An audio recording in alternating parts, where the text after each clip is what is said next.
The mountain range to the south of Skald is home to a smaller group of people. A people that by all rights should have been wiped off the map long ago, but have stood their ground and survived through the harshest means. These are the people of the Valkyrian range, stalwart tribesmen who defend their homes with fury and raw primordial power. Their existence has been harsh, and their neighbours have never been accommodating, so to speak. The Skald and the Jarlantir have hated each other with vitriol for as long as they have been around. And given that the Valkyrian range sits on the border between them, and is not as advanced as either of them, you can see why they are seen as easy pickings to these nations. But disregarding the people of this land would be foolish beyond count, for even their youngest and weakest of their number can be tougher than some soldiers of other nations. See, the home of these people, the Valkyrian range itself, is very harsh and near deadly land, even by mountain range standards. They are cold beyond belief, to the point where water can freeze even through protective water skins, and your own skin will in fact wither and freeze before your eyes. And this is all before you take into account the high altitude of these lands for the most part. Not to mention the dangerous monsters and dragons that are everywhere. If you are born within these lands, you will need to be ready to deal with all of this at a young age. Most fighters and hunters of this mountain range are in fact teenagers, and the life expectancy is quite short, likely contributing to their low numbers and power on the global stage. As a few examples of the dangerous wildlife, I'd like to note some of the dragons that you will encounter there, and sadly, almost all of the locals know how to deal with them purely because they have lost people to them countless times, and know how to deal with these beasts inside and out. For a start, I'll start with some of the more global dragon species that you encounter everywhere. So, many have lost their lives to a common skulker in the snow without so much as even hearing a whisper from their would-be predator. A clade of night snaggers known as Valkria Escas. Unlike most snaggers that dwell underground and in caves, these are in fact surface-dwelling ones, hiding among the snow with their darkened coated white scales. Many have stepped within the range of snow only to hear a snap and have their life end in an instant. But some are not so subtle and want to make a display of their power, something very in line with other blood chaser species. One clade of them is known as the Valkürians, a bright red clade that charge around and use fear as a tactic. Many Valkyrs have learned to lay low and hide when they see one of these beasts fly overhead, lest you join the countless other long-dead tribes that have been wiped out by such a mighty clade. But I would be amiss if I didn't mention the locals, for there is a genus of dragon that originates from this range, the stone snouts. Most will deal with these beasts commonly, near daily, as they are a constant threat, bulky, strong, and violent creatures that have claimed the lives of countless. While they can be found in most places in the world, almost half of all clades of this species live directly within the Valkyrian range. They have been pests for all of these people's history, and have claimed so many lives that it's actually the majority of their deaths.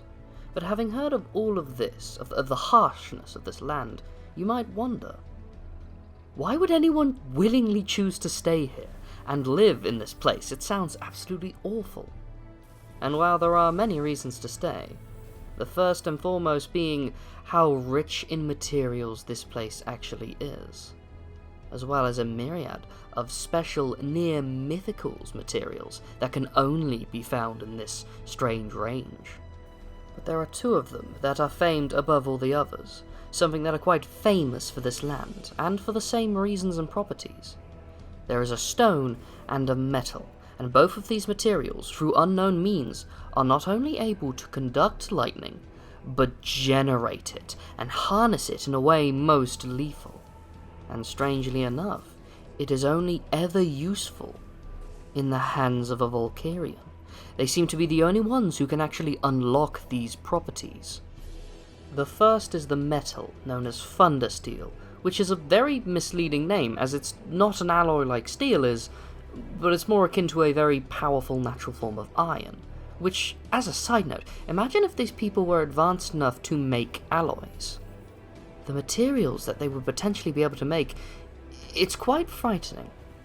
Nevertheless, I'll go back to the next one, which is a stone, which is known as Neander, a black onyx-like rock.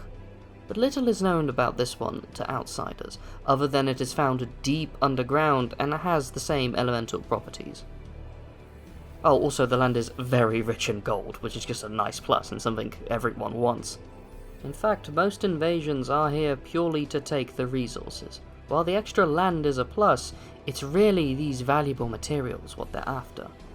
But the Valkyrs always manage to stand firm and proud, ever stopping the invaders.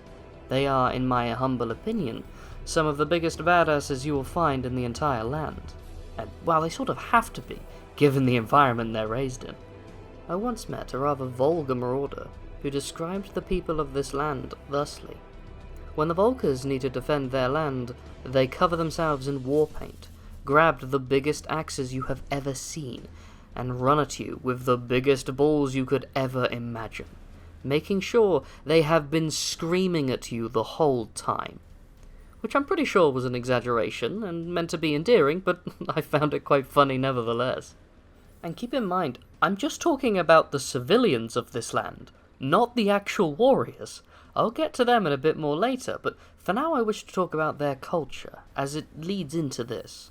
So, they are divided quite heavily, firstly into tribes, and the tribes into households or clans, and each family within said clan must provide a service. The leader has a patriarch or a matriarch, which is usually the oldest still battle-able warrior, which, given that these are Valkyrs, is absolutely all of them. These family leaders, and maybe one or two more of the family, stand up strong and become the warriors of these lands who are dubbed by foreigners as the stormraisers. Then one of the leaders of these families become the patriarch or matriarch of their clan, and a leader of a clan steps forward into the ruling of the tribe. The strongest of the clans is the leading member of the tribe. But unlike all other lands and leaders where the politics happen all the time and they have to swap hands, they do not have any animosity between one another. See, they view each other within the tribe as family and kin, and there is no bitter loss in the clan because if someone else takes your title, well, that's your cousin. How could you hate them? They deserve it. Mind you, they do not view the other tribes the same way. True, they are countrymen and have a lot of respect for them, but they will usually only ever team up with them when they have to kick out a foreigner.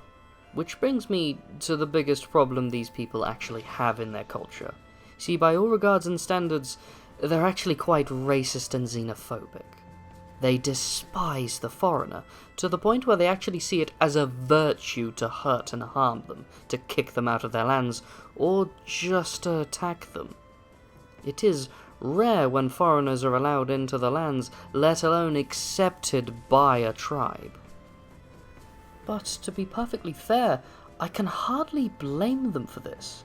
With the exception of very recent history, all foreigners have ever wanted to do is kill them and take their land.